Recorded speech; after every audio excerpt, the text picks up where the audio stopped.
Well, good morning, everyone. Thanks for coming to our December 13th tree board meeting. Why don't we go ahead and start with self-introductions down here with Justin.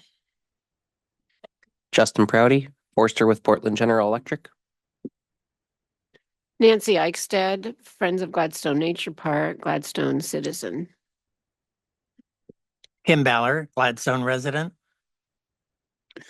Eric Butler, Gladstone resident and Parks and Recreation Board. Sandy Ditmar, Gladstone resident. And I'm Jackie Betts, City Administrator, and we have Jennifer with us. Hi, Jennifer. Good morning. Thank you for having me. Okay, so in your packet, you have a copy of the minutes from the November 13th meeting.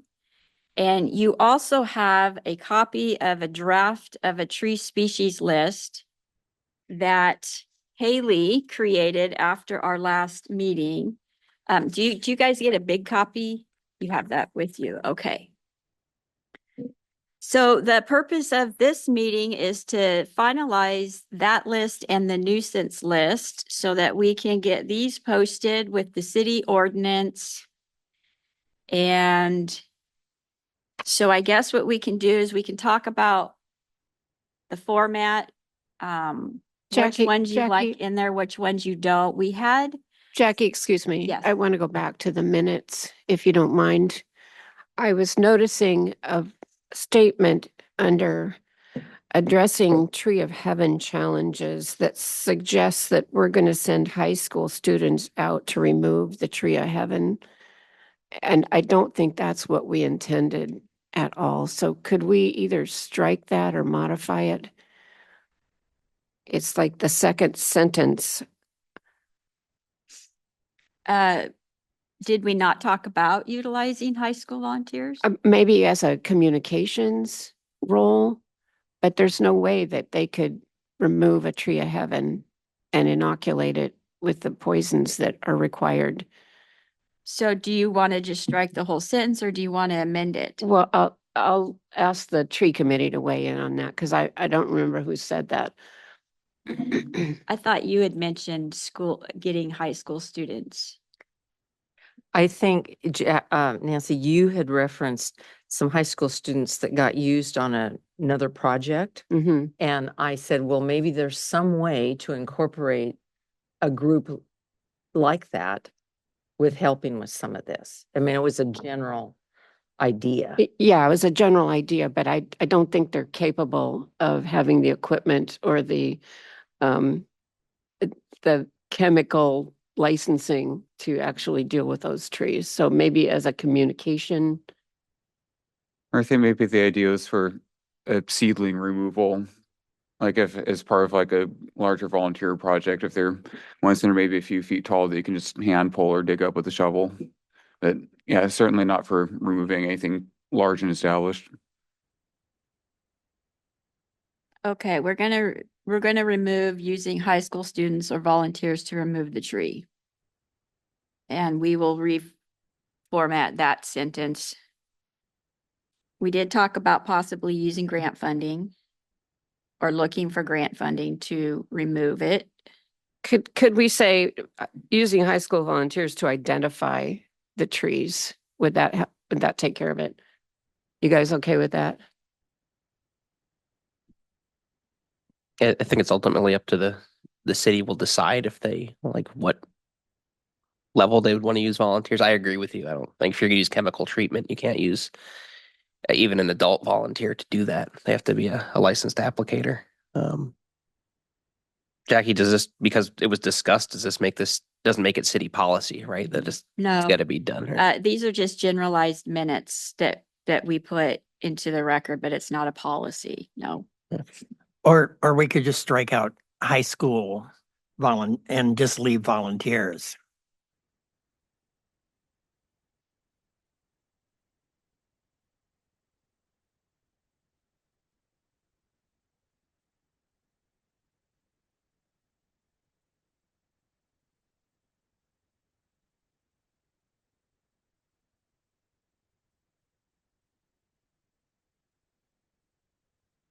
I think Jackie's waiting for, yeah, that sounds good. Okay, yeah. So it could say it was suggested using volunteers to identify or remove small trees.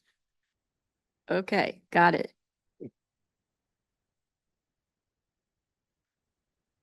Are we good? Thank you. Okay, Can I bring up something else? sure. Are we done with minutes? And you were ready Done to with move on? minutes. Okay. We talked at one point about the width of the planting strips in Gladstone and came up with 4 to 6 feet and kind of fashioned our list about that. What about the neighborhoods that just have a 30-inch planting strip?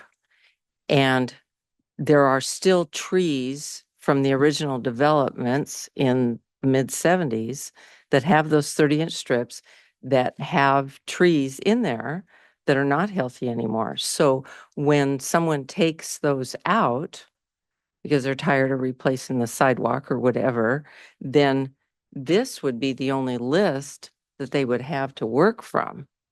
And is that the right answer?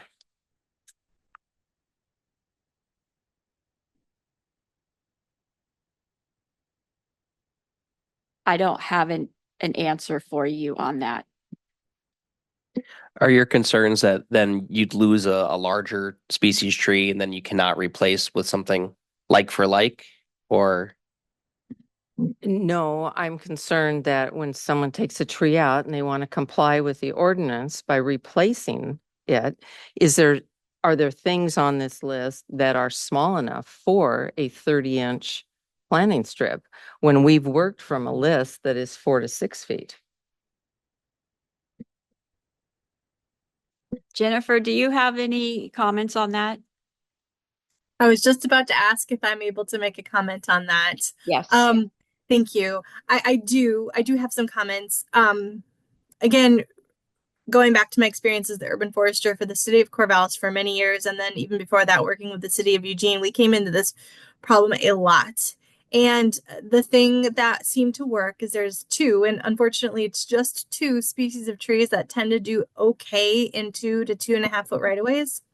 That is the tree form crepe myrtle, and a species of Persian. It's Perodia. I can send you a link in the chat, or it might even be on here actually. But it's a specific cultivar called Vanessa, and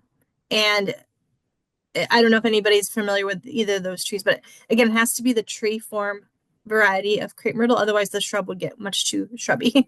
So for a right of way that size, and we had incredible success with those two trees and that small of a right of way. I see both of those on our working list, so it's good to have those there. Yeah, and then as you I'm assuming that once this is published, it'll be eligible for editing, whether that's in a year or as needed. I think this is a issue that a lot of cities are running into, and so I think we're going to see more data and more examples of trees that do well in these very small right-of-ways soon. yeah, I'd like to I guess co-sign or agree with Jennifer's point. Like this list, I think is a very good starting point, but there's a lot of factors, planting space being one of the things, climate change, diseases, pests, all sorts of stuff. So I think it's important that the city, and you don't have an arborist at the moment or anyone on staff who does this, but in the near future, you'll need at least a contractor or somebody that's knowledgeable of urban forestry that can help modify this list. And that was, I think, the overall idea is having this separate from the ordinance is that we can make changes on the fly. But I do encourage the city just stay in touch with urban forestry professionals and kind of keep this list as a living document updated fairly regularly. That is correct, Justin. That was the intent with keeping it out of the ordinance, because at the beginning of this process, we had said that the city hadn't updated it for up to 20 years. So now we're at a point where we're trying to get it updated, but that will be a continuous sheet that we have. And so Are you suggesting that maybe there's an asterisk or something for those that are in the 30-inch planting strips or smaller, or identifying maybe some of those that we could use for that, or creating another column? Maybe it's saying that only the ones that say small, that are in that small category. And that's what I was looking through, is the ones 25 to 20. Now, it does include things beyond what Jennifer mentioned. The fringe tree, Chinanthus, is listed as a small, and I'm not familiar with that. Or maybe like an extra small category or small with an asterisk with the referring to appropriate for 30-inch screen spaces. It's basically just a kind of a way of flagging that other category. And we could put a identifier with the asterisks at the bottom. And did you say, Jennifer, that there were ones not on this list that you were going to send us?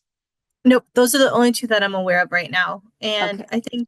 I don't think it's worth creating a whole new column. This is just my opinion in terms of like, readability. But I think just a little asterisk, like you had mentioned, would be really a useful tool.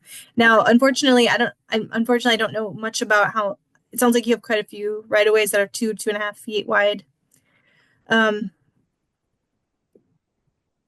It doesn't do. It's not. Sorry.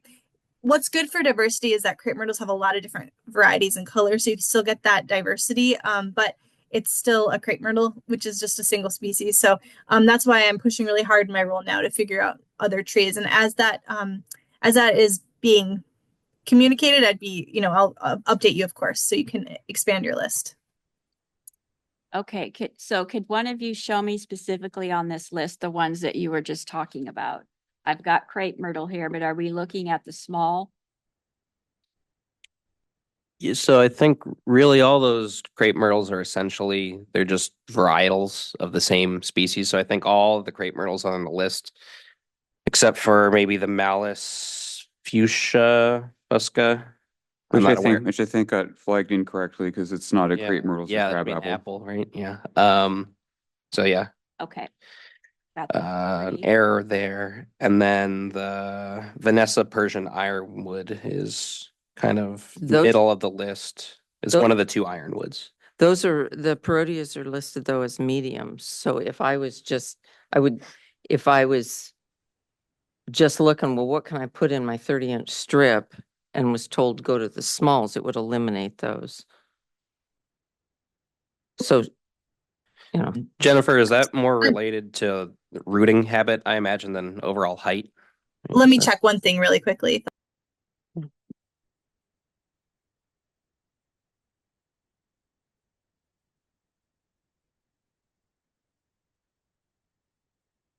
So maybe instead of like a whole new column, we're not dividing it by size of planter strip, because I don't think Gladstone really has like solid data on that anyway. We don't. If we have a couple of identified species, just like it seems like there's like on the cherry, it has a note on there. Maybe we could just add a comment to those specific tree species that are good for the smaller planting locations. Put an asterisk next to them.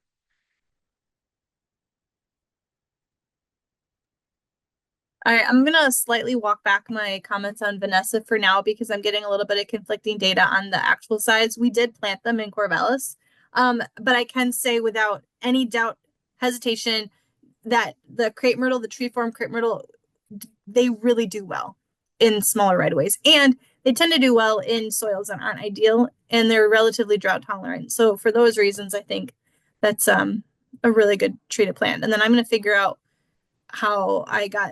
if I mix this tree up with something else or what, because you're right, this is showing me that's a little bit bigger of a tree.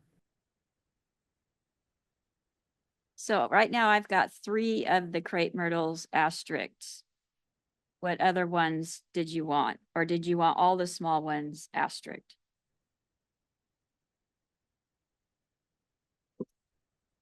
Is it the fringe tree as well?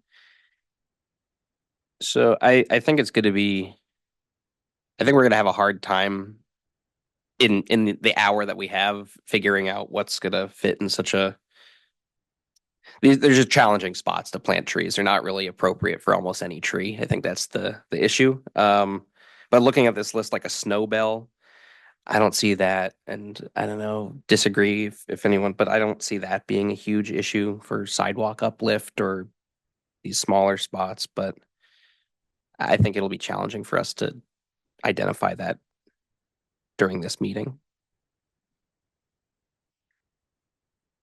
Okay. We all agree, though, asterisks with the small ones to identify for those that are in a 30-inch or less planting strip. This will be an evolving document that we can work through that, but to give some kind of a variety for those. Another question I had about columns was we did a little bit of research with some different cities to see how they're listing their power line section, because the first way that we had it was really hard to understand. So we just put okay under power lines, but I wanted to share what we heard on some others. In Oregon City, the column says power line okay with a question mark, and then we would put in yes or no. Clackamas County has under overhead wires, yes or no. The city of Tualatin uses power line compatible, yes or no. City of Gresham uses compatible with overhead wires, and we just would mark the ones that are. Or are you okay with the way it is now? I think it's nice and clean the way she's got it now. Okay. And it was perfectly understand. When you say power lines, people pay attention to that. So Or if you say overhead wires, people may not know what that is either. So you're okay with okay under power lines. I am personally. I think all amounts to the same thing anyway, so I don't see any reason to reinvent this.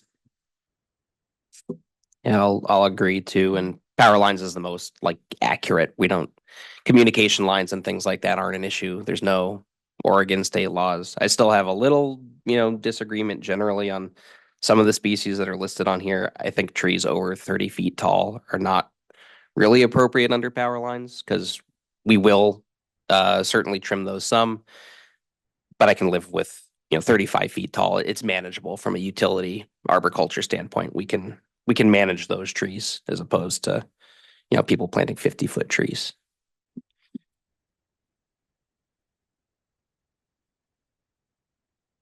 Okay. Any other comments on the tree list? Staff learned a lot, I'll tell you that, putting this together. So Do you think it would be appropriate for us to recommend that the tree list be reviewed every 5 years by a urban forester, and put that in our notes or in the, I don't know who that person would be, and they'd probably like have changes and whatever, but it seems like letting it go 20 years like it was before is not helpful. yeah, if you're all in agreement with that, we'll add language into that's a tree board recommendation. If I may, I would that sounds great. Every 5 years or as needed. That way, if you have a new pest emergence, you can prioritize that on a quicker timeline.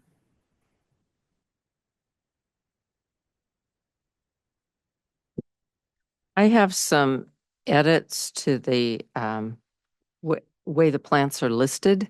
Some that are just typos, and then the ones that are hybrids don't indicate that. So should I just, do you want me to go through them or just give somebody a list? It's at the purview of the group, but if you want to give me a list, then Haley and I could go through them to make changes. Okay, just in general for the group, adding the X where there's a hybrid between the genus and the variety name. And then just some general typos, spellings, things like that.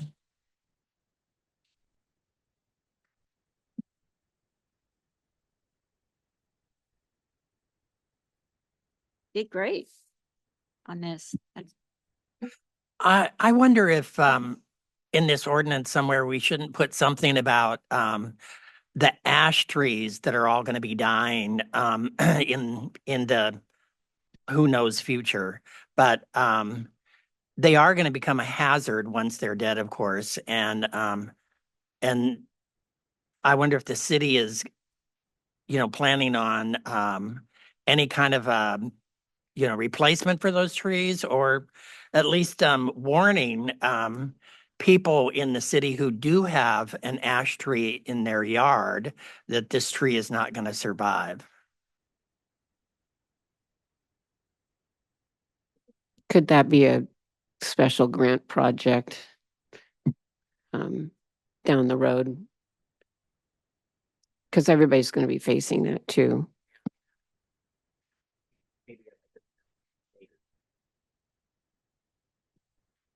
Kind of how I'm approaching these notes that you're asking about is, today's, as an ad hoc group, is probably our last meeting for the year. But you're giving me some ideas that if I needed to convene you back in 2025, here are some areas that we need to work on. One of the other is doing an inventory of trees in Gladstone to have that information. So I'm just making notes that there's a recommendation every 5 years or as needed, the list should be reviewed. There's concerns about what's going to happen with the ash trees and replacement there. I listed inventory. So if there's other things that you would like me to put in notes as a recommendation going forward, we can do that. It's the Fraxinus genus that's the problem, right? Yeah. Okay, so the mountain ash that is really more common around here that I see, I might be way off there, that's not a problem, correct? So when my neighbor whose mountain ash is dying, and she goes, well, I heard there was this, problem with ash trees. And I'm going, no, it's a different kind. So we've got to be careful if we put something out to the community that we say, it's not mountain ash, it's this kind of tree. And that's where you get into problems with common names. And that's why I'm really diligent on nomenclature with the Latin. So we're all talking about the right thing. Well, I understand it's easy to identify the damage to the tree also because there's a D-shaped hole in the bark of all these trees that is diagnostic for that bug. Yeah, I mean, there's actually quite a bit more to it than that, but yeah, it's I mean, for the layperson. yeah, I mean, we can probably, I mean, ODF has a lot of resources about diagnosing emerald ash borer and what to look for, so we can link to all of that information. Yeah, maybe just as a recommendation, just add that to that landing page of, useful information that we've already put out there. Easy add links to ODF information about emerald ash borer and how to identify or other resources. Okay. Yeah, I think their recommendations to the public had to do with moving wood piles around and buying wood from areas that had infections, but we don't want to get too far out of our zone here, but linking to a city, or not a city, to the state recommendations might be a better idea.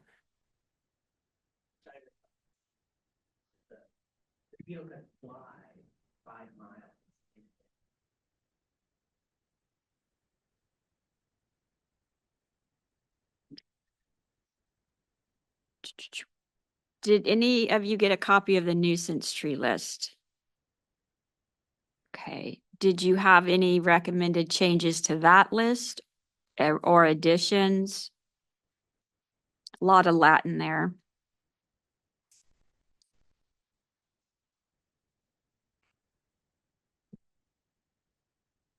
I ran it through FogNap and they didn't make any additions, which surprised me, but there's other stuff that impacts trees like ivy, we have ivy on our trees all over the place, and ivy will kill a tree, but it's not, doesn't belong on the nuisance tree list. It kind of belongs in its own place, but I think the list is good.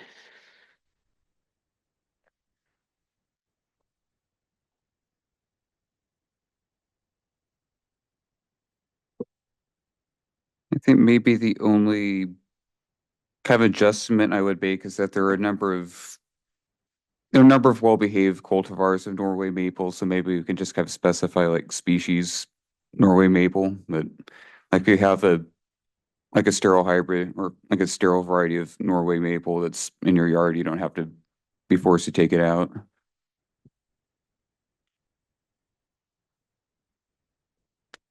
Well, that's on there for roots, isn't it? Isn't that what the issue is? Norway maple can kind of escape into natural areas and it's it's gonna be a bit weedy. I mean, it's not terrible, but it's around.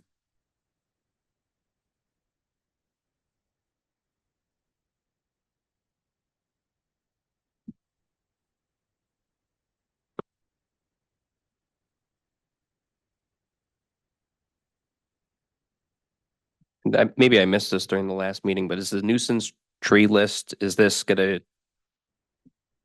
obligate people who have these on their private property or on the right of way to remove them, or is this just This an is, FYI? these are like FYIs, both. You can't plant these type of, here's what you can plant, here's what you can't. But of course, one of the things we talked about was eradicating tree of heaven, and looking for some grant money to work on that in the community. Yeah, so I think if this is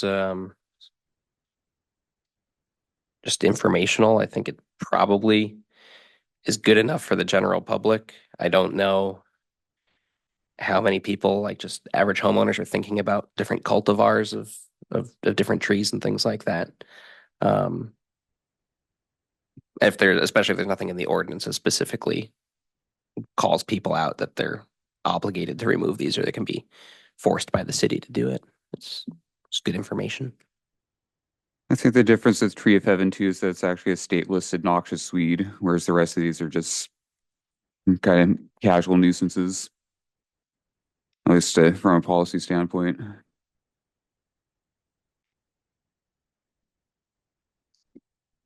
Okay. So yes, Sandy, if you want to give us your changes internally, staff can work on that, updating the list. We would send you guys out a final of everything. The city did get their application submitted for the Tree City USA. That is in Jennifer and Brittany's department now. So when we hear back about that, we'll let you know. Jennifer, is there anything else that you can think of that we may want to put in just a list of recommendations going forward of next steps for Gladstone? Yeah, that's a great question. I think let me think on that, consult with Brittany, and then maybe I can type something up unless you need to make a decision on that today. But some cities do this with mixed success. Publish a draft for like community comment review. That might be a lot more work than you want to do on this first round. I know it was a huge thing when I did it for the city of Corvallis, and I almost wish that I hadn't. But you know, soliciting community combat feedback could be beneficial, but sometimes it's more work than you need. So that's all I have. I think the intent of the city council was to appoint these intelligent members here to kind of do that for us. So Wonderful. Excellent. yes. That's perfect. Great. No, this has been a really rewarding process to be a part of, and I think you did it really, really well and thoughtfully, and I hope more communities kind of do it the way you did it. It's a special group. Before we close, I'm assuming that we're going to have a city goal setting session at the end of January, and the Ad Hoc Tree Board will become the new Public Works Director's purview. But if there are things that we could use your help on in the future, would you be open to me reconvening this group to work on those? Great. Does anybody have anything else to say before we close the meeting? Thanks for inviting me to be a member of the board. I enjoyed it too. It's like a step back into my time as a urban forester. I know PGE appreciates the input of Gladstone and being involved. We do a lot of tree management, so we do appreciate doing that. And just speaking on behalf of the company, say thank you. And we're here to help you guys with things as the stakes shape. If you need our input, we're happy to come help and advise as necessary. Appreciate that, Justin. Thank you. All right. And Jennifer, thank you. Your department has been fantastic and dedicated to helping Gladstone. So Thank you so much. I'll let Brittany know because she did a lot of work before I got on. So we really appreciate being included and for the opportunity to participate. Thank you. Jennifer, did you hear about the Nobel Peace Prize that went to the Hiroshima trees? I did. I did. Yeah. It was Are you guys very jumping up and down? We are. Yes, we are. Yeah. And we know personally somebody in that group. So it's a tremendous honor. Yeah. all right. Well, we'll adjourn the meeting at 11:35. Thank you, everyone.